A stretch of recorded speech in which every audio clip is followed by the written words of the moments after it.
I mean, well, Ryan brought it up first, and he called me and he's like, studio called and they want to know if we're going to shoot any large format. I think we should test IMAX and 5 perf. And he's like, we get a bunch of stuff together and we went out to the desert and we did a big test, and then the rest is history. I knew I wanted to shoot this movie on film because it had been a while since I shot film. I love the medium. My first movie I ever done professionally was Fruitville. We shot that Super 16. And I've been trying to get back to film since, but it didn't work out for my next 3 movies. But for this one, I knew I wanted to do it. It was a horror movie, period. So film made sense. I was initially gonna do Super 16, was what we was thinking about, and then we knew there'd be identical twins in the movie, so that would necessitate some special effects, and our VFX supervisors were a little weary of Super 16, so I knew that we were gonna have to probably bump it up to 35, and then we got the call from Warner Brothers asking about large format, and once they said that, it kind of triggered something for me, and we, like Autumn was mentioning, we went out and tested System 65 cameras as well as the IMAX 15 perf. I love IMAX. I'm always pushing her to use it more, and I'm that guy who buys the IMAX ticket Thursday night for whatever's opening, and I love seeing film projected. I think it's the most premium immersive experience, and so once we tested it and we saw the footage screen here at IMAX, that was kind of when we made our decision that it would make sense, and we wanted to do something exciting and unique, and it's the most immersive format there is. So the story that we telling, it made sense for it, I would say. Yeah, it's on the page for sure. It's a hell of a question. Wow, I wasn't ready for that. I would say, man, black artists that inspire. I mean, I'm always inspired by black artists. I mean, look, we work with some real great ones. Yeah. So like, I was gonna say the one sitting next to me. Yeah. Sounds cheesy, but. And the one sitting next to me. But then, you got Hannah Beekler, our production designer, Ruth Carter, our costume. They were doing some incredible work. And I got to see, these are 3 artists that I admire the most in the world. And getting to see how Autumn shaped light every day to capture the clothes that, Ruth made for the characters, and the sets that Hannah built, a lot of sets built from the ground up in this movie. And I would say, like, our film deals with the Delta blues, this art form that was invented by, African American, and eventually became all of these other forms of music that we enjoy both in the United States and globally. So we were inspired by all of those musicians. Your Tommy Johnsons, Robert Johnson, Son House, Skip James, Geechee Wiley, Muddy Waters, obviously, Howlin' Wolf. The list goes on. But really, we were kind of telling the story of that art form, so that music was playing, constantly. I mean, the jump was. I'll be honest with you, the jump was exciting. I loved it. Making film it always has a stressful element to it, and that's always present. Like, it was present for us, on our smaller movies. I mean, you just work with Gia, jumping, and probably stress was there on that. Always. Yes, it's always, the stress is always there, I would say. But I never had as much fun on a movie as I had on this one. Yeah. Like, I don't know, you want to talk about, like, we used to have to, for those bloody scenes, we had to wrap up the camera and Yeah, I mean, it's just so visceral, like everything that you see in the IMAX format and the 5 perf format, and it comes across, it's like you can feel it, right? And so all the blood and all the textures and being in the outdoors with the river and the landscape and the flat horizons, like it all captured it beautifully, and so it just feels like it was the right format to choose, and it found us, I think, a little bit. It also gave us all like an opportunity to be pretty silly.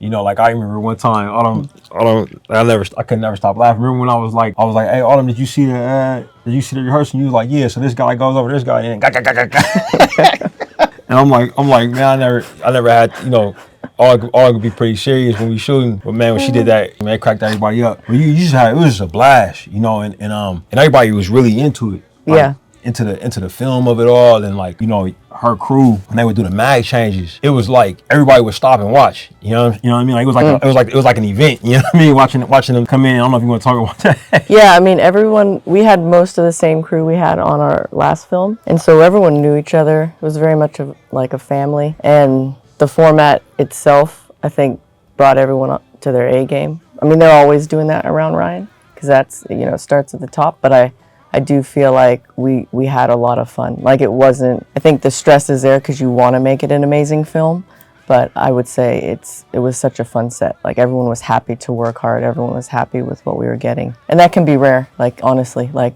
for this size of a film. And the actors were all lovely. And yeah, it felt like a great experience, like after the fact, even using a new format that, you know, is looked at as being kind of, you know, something that is maybe out of reach for a lot of people. It didn't feel like that when we had it. Yes, That's a great question.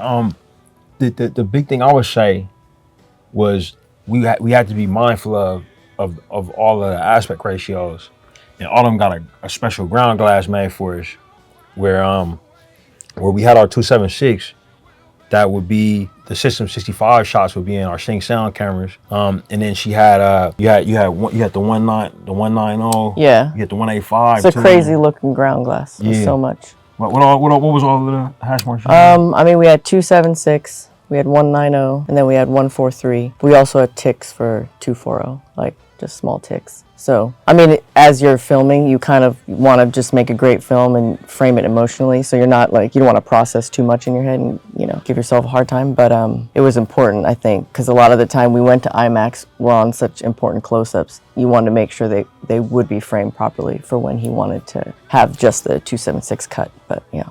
Yeah, it was brilliant because we wanted to make sure that we were retaining the information for folks who will see it in a standard theater, but also keeping in mind for that expanded ratio, having a lot of storytelling in there as well. So I think like it's almost like we made two movies, you know, like it's one experience that's standard, you know, that you know still tells the story, still holds up. But then there's the expanded experience that's just you know really like a different ball game, and it's so immersive. And it was you know it was that work you did on that ground glass, kind of like walking me through it, making sure everybody was thinking about it at all times, and it had to trickle down through the whole crew from you know from makeup and special effects makeup to the art department. You know what I mean? You would walk by a set and see people talking about, all right, so what's this? How many theaters is this? And then who's going, you know? And by the end of it, everybody was talking about like how they gonna go see the movie multiple times in different. Yeah, I was gonna say, because you just said like we were making two different movies, and I think it's an interesting thing. You could see it twice and have a different experience. So that's a fun part about it. That's a big question. I'll try and. I mean, it helps.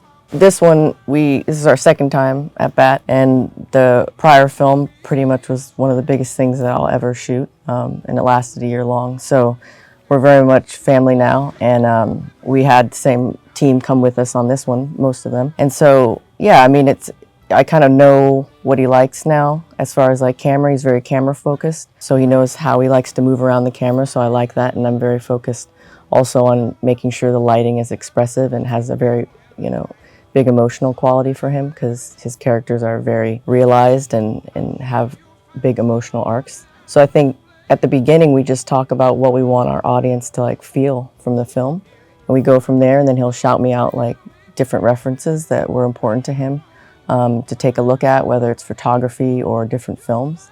And I start there, and we sent emails back and forth where I'll ask questions or I'll run stuff by him. I always like doing it that way because he's not in LA. I live in LA, he lives up north. And so if I'm not near him, I'll just, you know, shoot a long email like, here's a bunch of thoughts I have, just to make sure you're on the same page, and, you know, then you can kind of reference back to him when we see each other. But yeah, I feel like the biggest thing that I have with him is mostly like the emotion at which we're both trying to achieve, so that it's like, it all comes together, and we both feel it on set. Like we're at that point where it's like it all comes together with our crew, and you just know it's the right spot, and that's nice to happen, especially in this format, because you make a bold choice like this for this type of format and you want to see it succeed, and I do feel like it did, very much so. And with what he wrote on the page, this elevated it to another level that I wouldn't have even known that it was going to get there, and that's pretty cool. Yeah. Oh, that's a great question. So our story is set in Mississippi, specifically Clarksdale, which is known as the Mississippi Delta region, and that's kind of the historical / mythological place that's considered the birthplace of the blues. We shot in Louisiana for a lot of production reasons. You know, we had tax credit reasons that could help us to get more bang for our buck. But the biggest thing is that it's a lot of crew down there because of those tax credits. You find incredible infrastructure. We shot at some brand new stages called the second line stages, where we could do our interior builds. And then because we were able to go to some places that had the topography similar to Mississippi, which is we're looking for a very flat horizon, and a lot of isolated agricultural landscapes. We were able to go to some of those places that were just a couple hours outside of Louisiana, so I mean outside of New Orleans, I should say, where we could still maintain our credit. And we shot in some incredible places, and our background in this film was insane. It's similar to like in Atlanta, where you have a community that's been there for a few decades, that's used to the film industry. It was great. Yeah, I mean, they feel like family now. Like I brought some crew with me, and our locals were just as excited as, fans of like the stuff that we had done before, but then also to be a part of this. And they've checked back in with us as well, and they had an amazing experience. So you always want that to happen when you go to different cities too. You want everyone to be as excited as you are to make the film. It was also nice. All of them got family down there, so like her family would pull up, and those would be extra special days. She had a big old smile on her face, seeing her auntie and her cousin. Maybe y'all ain't seen each other in a few. Yeah, for a very long time. My dad was born there, so I was happy when Ryan said we were going to shoot there, because I mean, just to shoot a film there and have some family come up, they were very excited. Yeah. It was pretty awesome too, cause she'll be like, hey, this is my cousin, and I'll know before, cause she'll look just like her. You know what I mean? And then Hannah, our production designer, lives in New Orleans, so we would go to her house and hang out. And then it was nice too, because that city feels like it's kind of known to be haunted. It's a lot of spiritual presence there, and for a film that's dealing with the supernatural and Black spirituality, it's kind of a perfect place for that as well. It was just an awesome experience.